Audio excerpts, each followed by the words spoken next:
कर्जत जामखेड मतदारसंघामध्ये खरं तर हे विरोधक हिशोब मागतायत रोहितदादांना की ह्या 5 वर्षात काय केलं.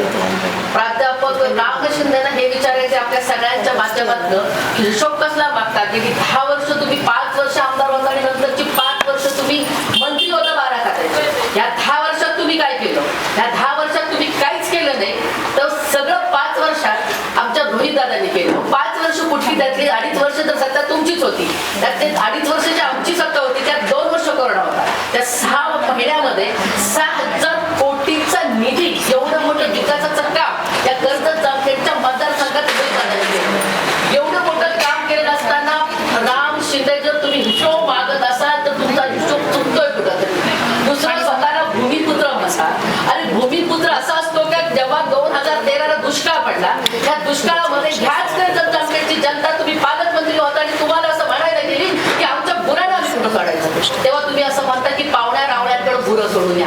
पालकमंत्री आणि भूमिपुत्र असा असतो का जेव्हा तुम्ही स्वतःला भूमिपुत्र म्हणता.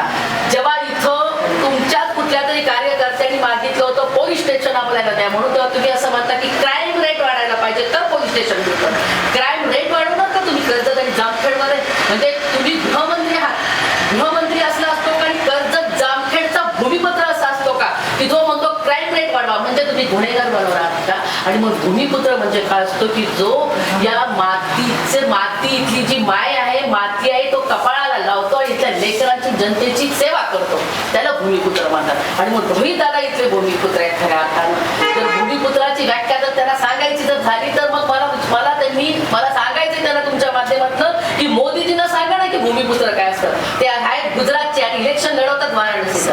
अरे लोकशाही राजघटनेमुळे प्रमाणे इलेक्शन लढलं जातं. ते चंद्रकांत पाटील कुठले आहेत आणि ते इलेक्शन लढतात कसे काय पुण्याचं. आणि म्हणून नको तो गोंधळ नको तिथं ठेवून संभ्रमावस्था निर्माण करणं आणि स्वतःची पोळी वागणं हे चालणार नाही. कर्जत जामखेडची जनता हुशार आहे. त्यांनी कुठलेही रोजगारीची निर्मिती केली. MIDC सारखी जर ती उभा करायची आहे रोहित दादांनी त्याच्यासाठी आंदोलन केलं आणि तुम्ही काय करता शिंदे साहेब तुम्ही MIDC ला विरोध करता. अरे तुमच्या भाजप आणि भाजपची जी बिल्लावळ आहे ना त्यांचा अजेंडाच आहे की महाराष्ट्रात सगळे रोजगार त्या गुजरात्यांना घेऊन जायचं. गुजरातमध्ये तुम्ही शिफ्ट केले आणि कर्जत आणि जामखेडवर पण तुम्ही हीच वेळ आणली. MIDC तुम्ही बंद पाडली. दुष्काळामध्ये आमच्या रोहित दादांनी टँकर सुरू केले आणि ह्या दुष्काळी जनतेला पाणी द्यायचं सुरू द्यायचं म्हटलं तर तुम्ही टँकर बंद करा. हा भूमिपुत्र असू शकतो का. हे कर्जत जामखेडची जनता जाणते. हा भूमिपुत्र नाही. तो इथल्या जनतेला पाणी पिऊ देत नाही. तो इथल्या जनतेला रोजगार देऊ शकत नाही. MIDC बंद पाडतो. जो नवीन जी विकासाची कामं रोहित दादांनी आणली ती सगळी तुम्ही बंद पाडताय. ह्याला भूमिपुत्र म्हणतात का.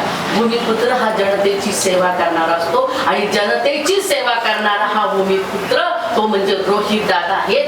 आणि जातीपातीचं राजकारण करणं हा भाजपचा कायम अजेंडा राहिलेला आहे. म्हणजे अगदी धर्मामध्ये ते निर्माण करायचं ते जमलं नाही तर महाराष्ट्रामध्ये तुम्ही आता मराठा विरोधात तुम्ही OBC करताय. मराठा विरोधात तुम्ही कुठंतरी दलित करताय. कुठंतरी आदिवासी विरोधात तुम्ही कुठं धनगर करताय.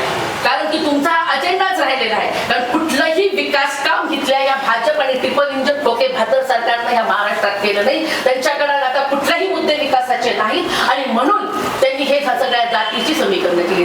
कर्जत जामखेडची जनता हे जाणते की ही जातीची समीकरणं कारण की आदरणीय पवार साहेबांनी आरक्षण दिलं होतं ते मंडळ आयोग लागू केला होता. तो OBCला तो भारतामध्ये पहिल्यांदा लागू केला होता.